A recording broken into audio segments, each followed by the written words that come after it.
Day, and welcome to Pure Storage third quarter fiscal year 2023 earnings conference call. Today's conference is being recorded.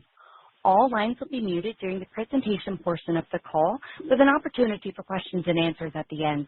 If you would like to ask a question, please press star 1 on your telephone keypad. At this time, I would like to turn the call over to Paul Ziots, Vice President of Investor Relations. Please go ahead. Thank you. Good afternoon, everyone, and welcome to Pure's third quarter fiscal 2023 earnings conference call. On the call, we have Charlie Giancarlo, Chief Executive Officer, Kevin Chrysler, Chief Financial Officer, and Rob Lee, Chief Technology Officer. Following Charlie's and Kevin's prepared remarks, we'll take questions. Our press release was issued after close of market and is posted on our website, where this call is being simultaneously webcast. Slides which accompany this webcast can be downloaded at investor.purestorage.com. On this call today, we will make forward-looking statements which are subject to various risks and uncertainties. These include statements regarding our financial outlook and operations, our strategy, technology, and its advantages, our current and new product offerings, and competitive industry and economic trends. Any forward-looking statements that we make are based on facts and assumptions as of today, and we undertake no obligation to update them. Our actual results may differ materially from the results forecasted, and reported results should not be considered as an indication of future performance. A discussion of some of the risks and uncertainties relating to our business is contained in our filings with the SEC, and we refer you to these public filings.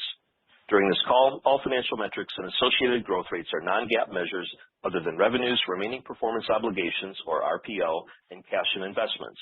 Reconciliations to the most directly comparable GAAP measures are provided in our earnings press release and slides. This call is being broadcast live on the Pure Storage Investor Relations website and is being recorded for playback purposes. An archive of the webcast will be available on the IR website and is the property of Pure Storage.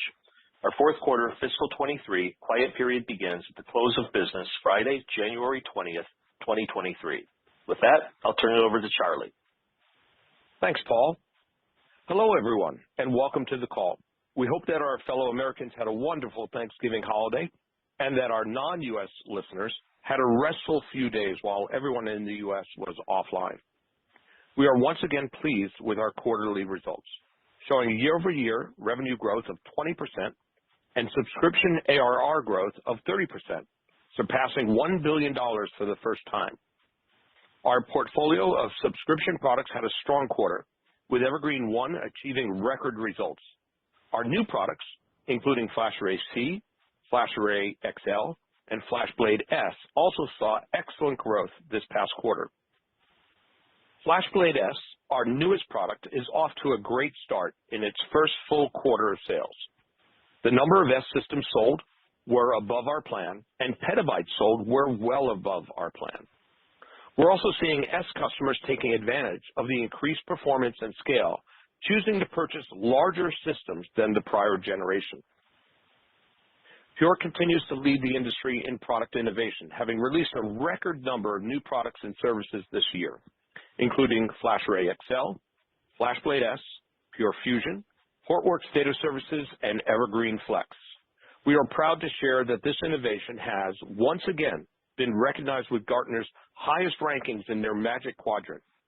Pure was named the leader for the 9th consecutive year for primary storage and a leader for distributed file systems and object storage, significantly increasing FlashBlade's ranking year over year. Pure's unique value proposition of advanced technology, low total cost of ownership, industry-leading energy savings, combined with powerful performance, is the reason that leading-edge technology and hyperscale cloud companies increasingly choose to rely on Pure. This past quarter, as planned, we were pleased to ship the second phase of Meta's build-out of their research supercluster, or RSC. As a reminder, our shipments for Meta RSC consist of both FlashBlade and FlashArray//C. Meta relies on Pure's FlashBlade to provide lightning-fast data delivery to their NVIDIA GPUs, and FlashArray//C to provide performance-oriented and cost-effective bulk data storage at 1/10 the space, power, and cooling of a disk alternative. NAND cost per bit continues to approach that of magnetic disks. Because of Pure's unique intellectual property, Pure QLC-based systems are now competitive with hybrid disk-based systems on a price per bit level, years ahead of the commodity crossover point. We expect that the currently anticipated improvements in Pure's NAND economics this coming year will enable Pure to deliver our QLC-based products at prices competitive with most nearline disk arrays on a total cost of ownership basis. We believe strongly that the days of the hard disk in the data center are over. Customers that do not take advantage of Pure's QLC products to replace disk systems are choosing the more expensive and energy-intensive option. New enterprise customers this quarter include a large global telco, a large global payment processor, and a major energy provider. Existing customers like Vertafore, a leading provider of modern insurance technology, continue to expand their relationship with Pure, relying on the combination of technology performance, total cost of ownership, and an evergreen customer experience to fuel their data-dependent business objectives. This past quarter, significant numbers of enterprise companies specifically chose Pure for our exceptionally low power, space, and cooling performance. This has been especially evident in Europe, where not only energy prices, but energy security is of major concern. As mentioned, we saw strong growth in both new and existing Evergreen customers this quarter. Evergreen's flexible approach to both consumption and pricing is helping customers of every size deal with the uncertainties that businesses and organizations face in the current environment. Many new customers also cited energy savings as a new important benefit. Also this quarter, we saw several large telco customers purchase our portfolio to support projects ranging from 5G deployment to modernizing infrastructure. For example, one of the largest telecommunication providers in Asia increased their Pure portfolio, including their FlashArray//C footprint, furthering their commitment to environmental sustainability while accelerating their transformation and services offerings to their customers. Looking ahead to world economic conditions, we continue to see instances of longer sales cycles in the enterprise segment and expect that enterprises will continue to exercise caution in spending over the next year. We believe that this focus on spending uniquely favors Pure Storage in the quarters ahead. The combination of Pure's Evergreen offerings, best-in-class power, space, and cooling, and operating simplicity results in significantly lower operating costs for enterprise customers. Given challenging economic and energy situations around the world, more enterprises are focused on total cost of ownership, an area where Pure excels. As we look forward, we are keeping our eyes on a number of macroeconomic factors, in particular, inflation, slower economic growth, and lingering supply chain disruptions. Considering the current economic uncertainty, we plan to thoughtfully invest in our expansion while continuing to deliver strong operating results. Despite the challenges and uncertainties of the current business environment, we remain confident in our ability to take share and outpace the market while delivering products, solutions, and services to customers that exceed their expectations. I'd like to hand the mic over now to our CFO, Kevin Kreisler, for a review of our numbers. Thank you, Charlie. Through solid execution, we delivered strong financial results in Q3, growing revenue 20% and increasing our operating profits by over 50%, while navigating the effects of the macroeconomic environment. Substantial revenue from sales to Meta also contributed to our financial results this quarter. Our customers, which now exceed 11,000 and represent 58% of the Fortune 500, leverage our portfolio of innovative data storage and management products and subscription services to drive optimal business outcomes and performance. Revenue performance, growth, and demand of our FlashArray//C and FlashBlade//S solutions, both leveraging QLC Flash, was very strong this quarter. Our leadership in flash management, enabled by our software and declining cost of flash, is accelerating our progress in replacing traditional disk solutions and substantially reducing data center energy consumption. We also continue to be pleased with meaningful contributions from new business, as we acquired approximately 390 new customers this quarter, including across the telecom industry. Subscription annual recurring revenue, or subscription ARR, exceeded $1 billion this quarter, growing 30% year over year. Record sales of Evergreen One in Q3 represent a key driver of our subscription ARR growth. Remaining performance obligations, or RPO, grew 26% to $1.6 billion. Similar to the remarks we made in previous quarters, our RPO growth is impacted by product shipments for an outstanding commitment with one of our global system integrators. Excluding these product shipments, RPO grew 31% year over year. Our headcount has increased to nearly 4,900 employees, and our investments in talent continue to be disciplined and focused around our key business objectives. Total revenue for the quarter grew 20% to $676 million. For Q3, U.S. revenue was $493 million, an increase of 21% year over year, with international revenue, which continues to be impacted by foreign exchange headwinds, growing 19% year over year to $183 million. Product revenue grew 15%, and subscription services revenue increased 30%. Subscription services comprised 36% of total revenue for the quarter. Contributions from both product and subscription services gross margins continue to be strong, as total gross margins were 70.9% in Q3. Sales of our larger configuration systems and new FlashBlade//S contributed to slightly higher product gross margins of 70.1%. Subscription services gross margins were 72.3%. Our strong Q3 operating profit of $107 million and operating margin of 15.9% were driven by a combination of factors, including strong gross margins. We ended the quarter with approximately $1.5 billion in cash and investments.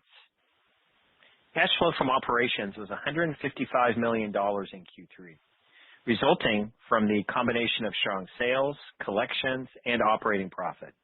Capital expenditures trended higher this quarter at nearly $40 million due to deliveries of test equipment, which had previously been on back order. In Q3, we returned approximately $24.5 million in capital to repurchase approximately 900,000 shares of stock. This represents a lower level of repurchase activity than recent quarters as a result of the fixed trading plan parameters that were in place throughout the quarter. We would expect that share repurchase volume will increase next quarter. We have approximately $100 million remaining from our $250 million share repurchase program. Now turning to guidance.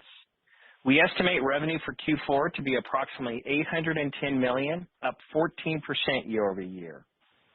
For comparison purposes, a couple of reminders. Our Q4 of last year included an additional week of revenue of approximately $20 million as a result of FY22, including 53 weeks. Also, from our previous remarks, approximately $60 million of product revenue recognized in the first quarter of FY23 had been forecasted to close in the second half of the year. Adjusting for this impact of seasonality, our expected revenue growth in the second half of FY23 would have been nearly 21% year over year. For FY23, we are reiterating our annual revenue guidance of approximately $2.75 billion, an increase of 26% versus FY22. Our operating profits remain solid, which is reflected in our Q4 operating profit outlook of $130 million, or operating margin of approximately 16%. As a result of our performance in Q3 and outlook for Q4, we are increasing our operating profit outlook for the full year to $430 million. Operating margins are expected to be approximately 15.6%, reflecting a significant expansion from 10.8% last year. Revenue growth and strong product and subscription services gross margins have contributed to our strong operating profit and operating margin outlook for this year. During the first half of the year, our operating profits also benefited from less travel, higher attrition, and slower than anticipated hiring. We do not expect that our operating profits will continue to benefit from these tailwinds next year. While it remains too early to provide guidance for FY24, our current preliminary view is for operating margins to remain robust around 14 to 15%. In closing, through our unwavering commitment to innovation and customer service, we continue to be in a unique position of creating valuable outcomes for our customers, including dramatically reducing energy consumption and e-waste. With the strength of our portfolio of products and the power of our evergreen offerings, the opportunities in front of us remain compelling. With that, I will turn it back to Paul for Q&A. Thanks, Kevin. Before we begin the Q&A, I'll please ask you to limit yourselves to one question consisting of one part so we can get to as many people as possible.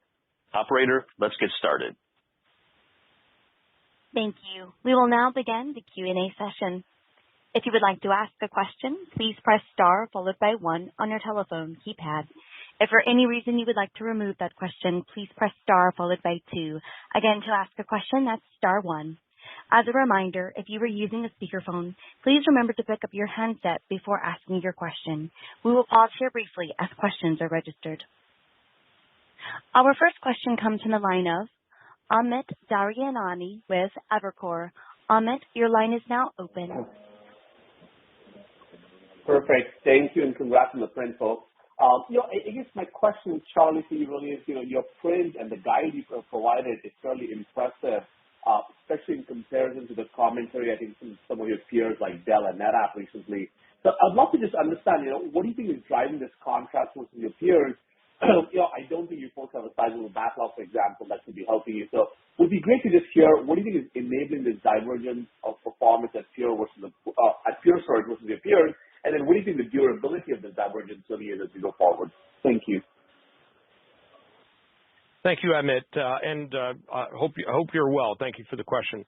Well, Amit, I think it's based on a variety of different things, but fundamentally upon our core strategy. So the core strategy, first of all, is to drive an all-flash data environment in the data center, and to be able to provide a product that's very modern in terms of its software capabilities and management abilities.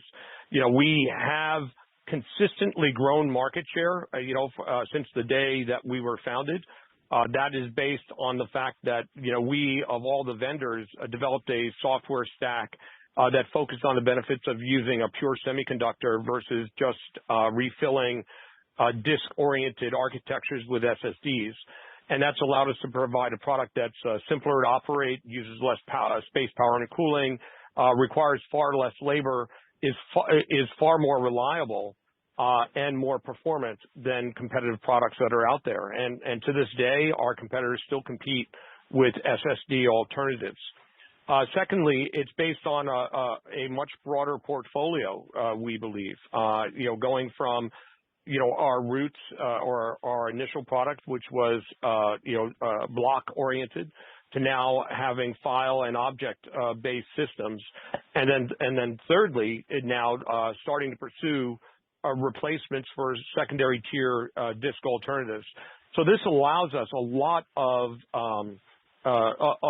market, allows us to expand into a lot of market adjacencies, and allows a lot of elasticity in our market as flash prices decline. So, we're very excited about this. Finally, what I'll mention is, once we penetrate an account, our ability to expand in that account is very large because of the improved experience that our customers have. When I repeat to our team that our Net Promoter Score is the most important number in the company, it's the experience of our customers that allow us really broad expansion capabilities in an account once we penetrate. So I think you add those things together, it allows us to continue to operate as a share taker in this $50 billion market. And as you well know, we're still coming up upon $3 billion, in terms of our total revenue. So lots of growth opportunities in the future. Thank you, Amit. Next question, please. Thank you. Our next question comes from the line of Meta Marshall with Morgan Stanley. Meta, your line is now open. Great, thanks.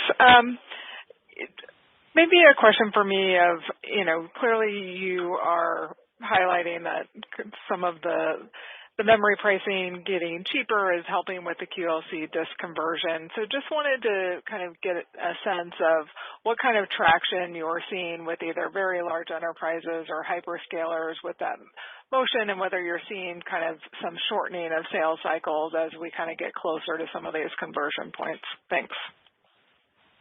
Yeah, thank you. Let me address the hyperscaler first. Obviously, I spoke about Meta in my initial remarks. The fact that we were able to deliver FlashArray//C for their bulk data requirements at a price point that competed with their own software running on their what would have been their disk arrays really speaks to the power of of being able to use QLC and flash to compete with disk. And now that environment also benefited from the lower power and lower space requirements. And I think that's part of what will allow flash to compete against disk in this environment, or increasingly in this environment, as flash prices start to NAND costs start to come down.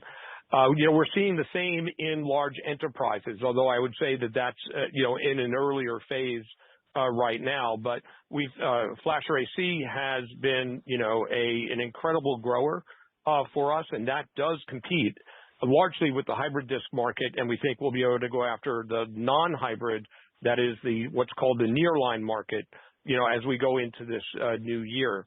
So we believe that.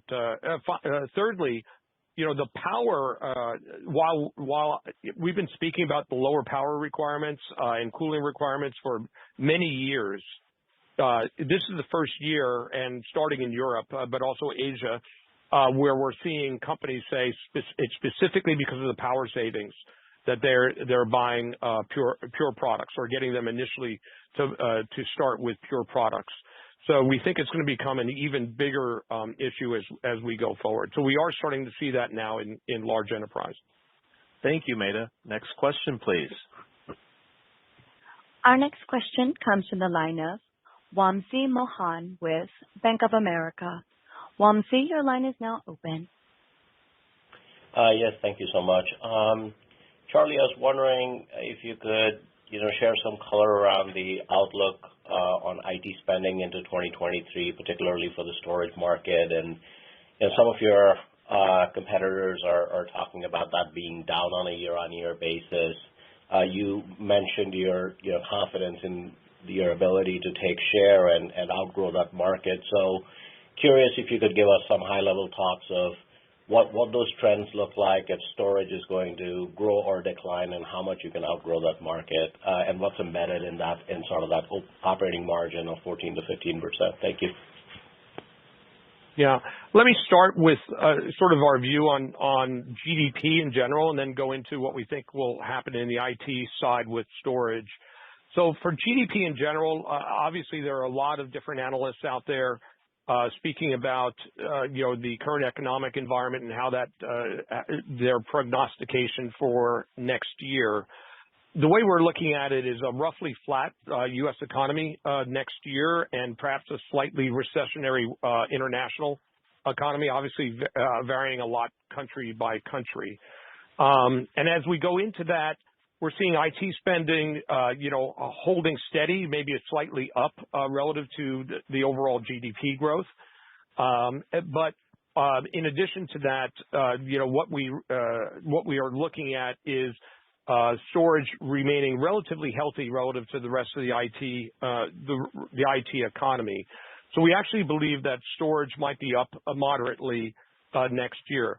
That being said, you're correct. In terms of our own results, we believe we'll continue to take market share. And, we believe that similar to this quarter versus our competitors, believe that we'll be able to stay in the double-digit, growth area.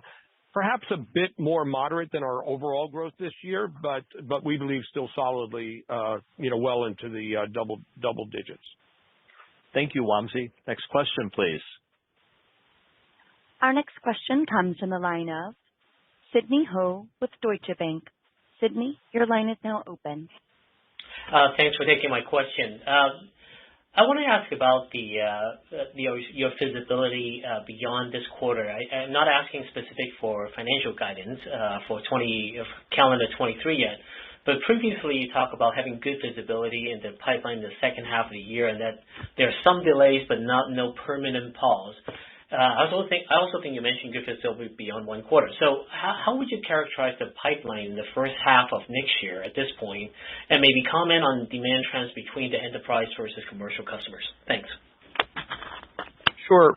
Generally, our ability to have visibility in the pipeline extends about 2 quarters. So current quarter plus 1, current quarter plus 2.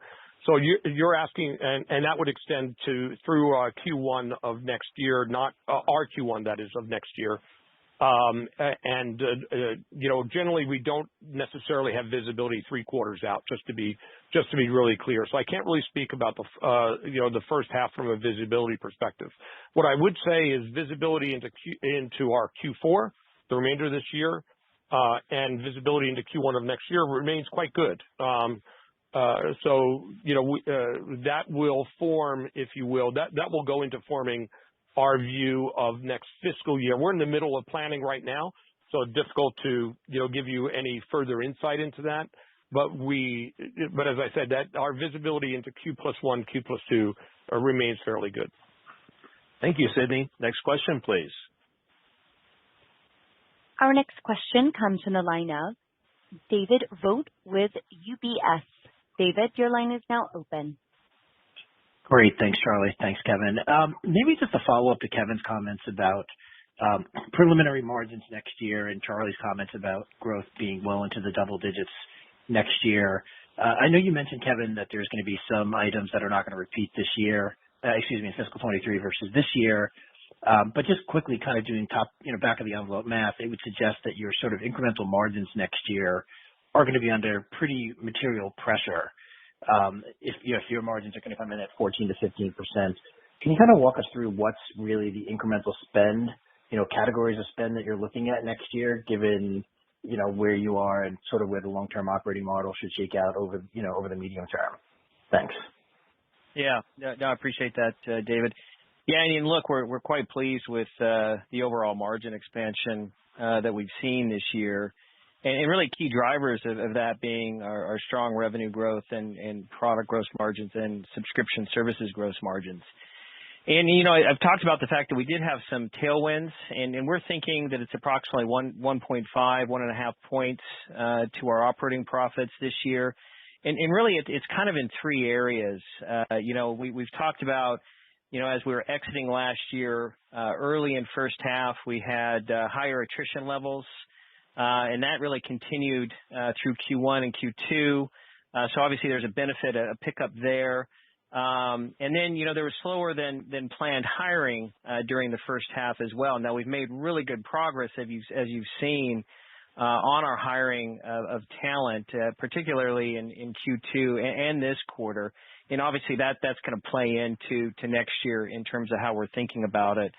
But then in addition to that, we are planning for, an increase in travel costs slightly. For example, we're doing our first in-person sales kickoff in the new year. We haven't had that in 2 years. 3 years. Or 3 years. So obviously we're considering that as we're looking at our operating margin and profits for next year.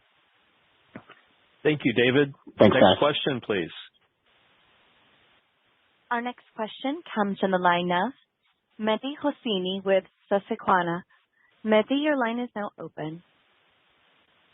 Yes, sir. Just a quick follow-up for Charlie and the team. You have done a good job of expanding margin very diligently, keeping the OpEx very reasonable and realizing margin expansion. I just want to get an update on the strategy looking into the next 1 to 2 year, especially into next calendar year, perhaps as enterprise budgets are more constrained. How is that strategy going to evolve? Are you going to spend more to capture more dollars of revenue, or the strategy is to remain focused on having more leverage in the P&L? And I'm not asking for a guide, but it would just be helpful if you could give us an update how the strategy changes into a rather challenging macro environment. Absolutely, and it's a very good, very fair question, Mehdi. So we are consistently focused on revenue growth. That being said, we never like to go back on, on margin, and largely because it's about operational discipline. About being a high-performing company with good internal practices. We should be able to grow at an optimal rate while at the same time, being diligent in terms of delivering good operating margin. Now, that being said, as we go into next year, we have we've increased a lot on our headcount already, and we'll be seeing the full impact of that next year. We want to continue investing in our quota-bearing heads, so we'll continue making that investment. We want to continue, obviously, in developing good core product, but we're going to be very diligent and focused, and we also want to be just thoughtful about, potential pitfalls in the economy as we go forward. So we want to stay agile as well in terms of, our ability to be flexible in the way we spend money or how much money we spend, given that the economy is uncertain. So we are going to prioritize revenue growth, but at the same time, we want to make sure we can deliver, good results on the bottom line. Thank you, Mehdi. Next question, please. Our next question comes from the line of Nehal Chokshi with Northland Capital Markets. Nehal, your line is now open. Yeah, thank you. You guys provided just very generic color regarding the contribution from Meta's research supercluster. Can you give a little bit more detail around that? And more importantly, trying to get a sense as far as what is the revenue growth excluding Meta. You're right. Well, let me give it a start, and then Kevin will fill in some of the details. So first of all, we did ship the vast majority of the second phase of our Meta program, this past quarter. We were very pleased to be able to do so. The relationship remains very strong, and we look forward to continuing to build, good strength and good business with Meta as we go forward. So, Kevin, I know there's a lot behind this quarter, so perhaps you can provide some additional. Yeah, so I'll touch on the financial comparison, Nehal, and hope you're doing well. When you think about the economics of our Phase 2 shipments to Meta, when comparing that to our Phase 1 shipments back in Q3 of last year, without getting into specifics, we did make some modifications to the deal structure of Phase 2, which actually resulted in less revenue and improved product gross margins, because obviously you see the strength of our product gross margins this quarter, especially compared to Q3 of last year. If we'd used the same deal structure for Phase 2 that we used in Phase 1, revenue growth, frankly, would have been aligned with the remarks I made earlier in the year. Also, our product gross margin profile would have been similar to what we saw in Q3 of FY22. So hopefully that's helpful for you, Nehal, in terms of how we're thinking about it. Thank you, Nehal. Next question, please. Our next question comes from the line of Simon Leopold with Raymond James. Simon, your line is now open. Yes, thanks for taking the question. I wanted to see how you're thinking about product gross margins in light of the idea that memory prices appear to have come down and look like they'll be down meaningfully over at least the next several quarters. And I appreciate the fact that there are other inputs, but I imagine that's a pretty significant contributor to your bill of materials. So I'm just wondering if you're expecting maybe some price deflation or responses from others in your competitive space cutting prices. What are you assuming in terms of the inputs for product gross margin? Thank you. Yeah, Simon, a great but complex question.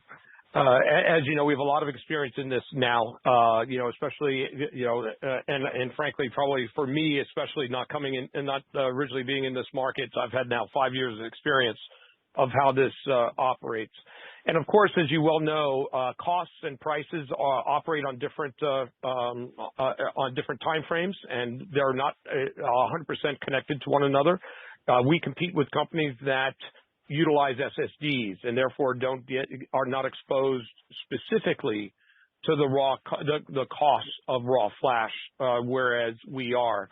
Our point of view on this is that, as always, we tend to have advanced opportunity with lower costs compared to our competitors, which doesn't mean that they won't discount in the market. So I suppose that we believe that we will see pricing come down sometime in the future, maybe not right away. We'll see prices start to come down. Overall, a good thing for us. It allows us to go after more of the disk market.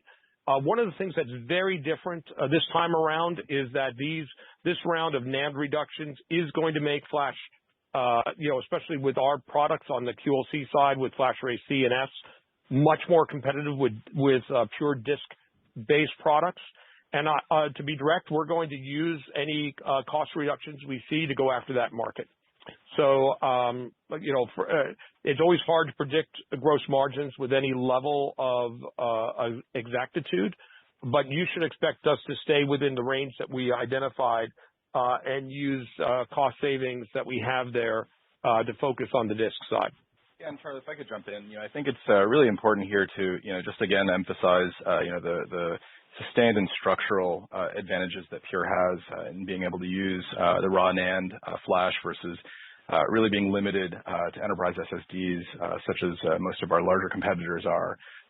Especially in terms of navigating some of the near-term cost volatility.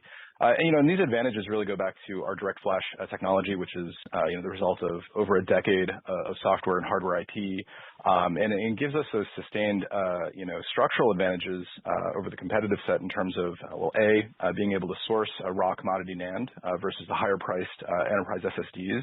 Which don't always travel in line with one another in terms of the short term. Number two, to be able to make much more efficient use of that NAND, have faster time to market, and just realize and deliver to customers significant reliability and performance advantages. And so you add it all up, I think this set of advantages was a huge benefit in the early days, but as we look at today's technology set, QLC, the roadmaps beyond QLC in terms of cost-effective NAND, it's just absolutely requisite to be able to deliver that technology to customers in reliable, performant, and efficient manner. Thank you, Simon. A meaty question. Next question, please. Our next question comes from the line of Matt Sheerin with Stifel. Matt, your line is now open. Yes, thanks, and good afternoon. As we think about modeling for next year, it looks like you're going to come up against some tough comps with Meta. And so are there expectations for contributions from that customer next year? And then as related to that, in terms of other hyperscale opportunities, could you update us on what that pipeline looks like? Absolutely. So on Meta, it's as we've identified, we ship phase 2. Meta, by Meta's own blog, they had indicated an exabyte to be shipped in total. So there's still more to be completed in that project for the RSC. There's no further guidance we can give you on the timing of that right now. We just don't have that for certain. So unfortunately, we're not able to provide additional insight into that. In terms of other hyperscalers, conversations continue. We're optimistic that we will see realizable opportunities there. But again, too early to be able to put any real guidance on that. Thank you, Matt. Thank you. Next question, please. Our next question comes from the line of Krish Sankar with Cowen. Chris, your line is now open. Yeah, hi. Charlie and Kevin, thanks for taking my question. Very impressive op margins of 16% last quarter, and your guidance of 14 to 15% for next year. I'm just wondering, what would the op margins last quarter have been without Meta in the mix? And kind of you mentioned that you cannot quantify Meta revenue, but you kind of highlighted that 14 to 15% op margins for next year's guidance. So I'm kind of curious how to think about that with Meta in the mix, because my understanding is Meta is op margin accretive since you don't go through the channel. Any color that would be helpful. Hey, Krish, this is Kevin. Yeah, hey, look, when we think about Meta from an operating margin perspective, I think it'd be good to be thinking about that in terms of the company profile on operating margins. So I don't think that's a detractor or a positive for us. Where we saw the benefit was really on product gross margin, and again, that was a result of using a different deal structure. But I think from a company profile operating margin standpoint, I would put Meta in that category. Yeah, I do want to correct one statement, however, which is that in fact we do have a partner with Meta. It's an integration partner, and so there is economics involved in that. Thank you, Krish. It looks like we have one more question in queue, so this will be the last question. Our last question comes to the line of Eric Martinuzzi with Lake Street. Eric, your line is now open. Yeah, you talked about having a little bit better success on the hiring side. As we look at Q4, where is that? Is that kind of equally distributed across R&D and sales and marketing? I would say that while we're continuing to hire in both, and in particular on the R&D side, we are expanding overseas largely to take advantage of overall lower cost profile, and to make it more, to be honest, to be just much more balanced as a company between our onshore and offshore headcount in R&D. We're really very much focused on the quota-bearing head side in terms of our expansion in sales and marketing. I believe that to continue the growth, we have to continue to develop to improve our capacity on the sales side. So we'll be continuing to invest there. Thank you, Eric. Before we conclude, I think Charlie has a few parting comments. Yeah, thank you, Paul. Pure continues, I think, as you can see, to outpace our industry in both innovation and customer satisfaction. And now our advantages in total cost of ownership, energy efficiency, price performance are setting the pace in this new economy. And they are making us the preferred choice for leading organizations around the world. I remain confident that we will continue to take share and outperform the market as we've done since the very first day of our founding. I want to thank again our dedicated employees, our partners, our suppliers, and especially our customers for choosing to partner with Pure for the world's best data storage and management solutions. Thank you. This concludes today's Pure Storage third quarter fiscal year 2023 financial results call. Thank you for your participation. You may now disconnect your line.